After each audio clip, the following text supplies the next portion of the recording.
Alright guys, so I am in here in the garage. As you can see, we've got the lift installed. I'm actually making this video for a friend of mine, so as you can see, what I was explaining to a friend on the phone, from right here to that doorway is 22 feet, and from this wall to that wall is 31. I've got technically 13-foot ceilings. They say it's 10-foot sidewalls, but when I talked to somebody about this building with the type of roof that they do, you actually get 2 feet of additional footage right there, so you wind up with a 12-foot tall building.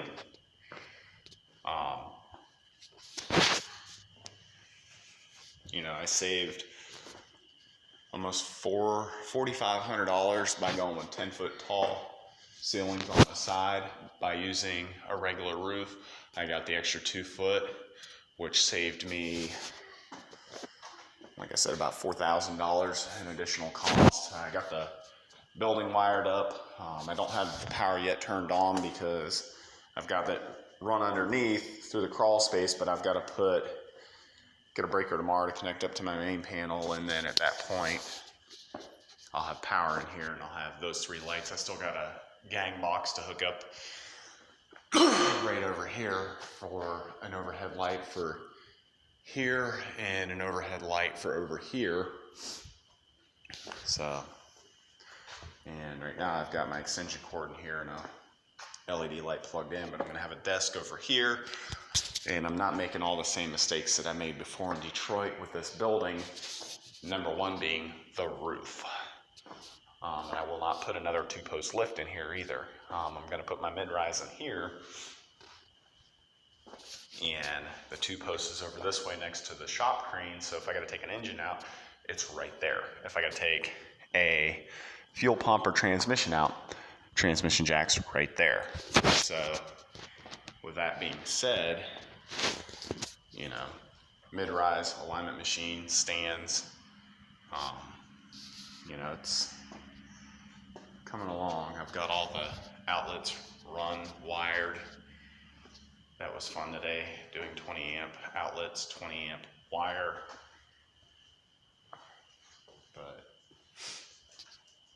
it's a coming. So hopefully by the end of this weekend I'll have everything in here done at that point. We'll have the wiring done, lift working, because I gotta run the wire for that. But I got the wire for that sitting right here, so that'll be done tomorrow. And then at that point I gotta put hydraulic oil in it, bleed it, which is just cycling it up and down about 20 times, making sure nothing leaks. I gotta torque down the bolts to 110 pounds, I think. Gotta read the manual again, but and I gotta connect this beautiful baby up.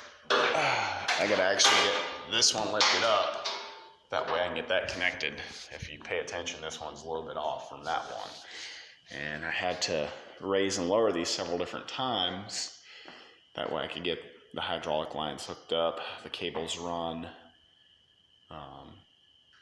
This thing was a pain, and I'm still not done. So, but close, extremely close. And hopefully next week we'll get this gravelled in, because I want a nice gravel driveway. I'm going to gravel all this in up to there and then gravel my main driveway. As y'all can see, I got 8x10 doors, meaning they're 8 tall, but if you look at the roof here, 4 ribs is 3 foot. So 1, 2, 3, 4. That puts you at 11, and then you have that 12-foot mark right there at the top. So as you can see from taking advice from other people, I wound up with exactly what I needed. And this garage cost me $8,010 for anybody who wants to know. That was just for the building. That's not the concrete. Concrete I did myself was another $2,000. That was with the footer and the concrete. And the concrete right now at 5,000 PSI is running $133 per cubic yard. So I was rated $2,000 for almost 15 yards. But I'm going to put a flower bed in my garden railway over there, loop it around. I'm actually going to build a staging yard over on this side of the garage. I actually poured my concrete a little bit off to the side, so that way I could wind up with a staging yard for 3 tracks to store trains. Then I'm actually going to build a little, what they call locomotive shed covering off the side of here for it. I'm going to do around there, and then eventually I'll wind up connecting it over that side to where the pine trees and stuff are. But, you know, that's a good minute off. But, you know, we got to spray foam insulate this, plywood it, paint the plywood. Then I'm going to install a wood burning furnace and an LP furnace in here. And if you're wondering why I'm going to install 2 types of furnaces, wood is free, LP costs money, but if I run out of wood in the wintertime, I can turn on the LP down the road and use gas heat. So it's one of them things, if I'm having a really, really busy time and you got time to cut the wood, I can easily turn the LP on, heat it up, get the work out, and turn around and cut the wood. So you guys take it easy.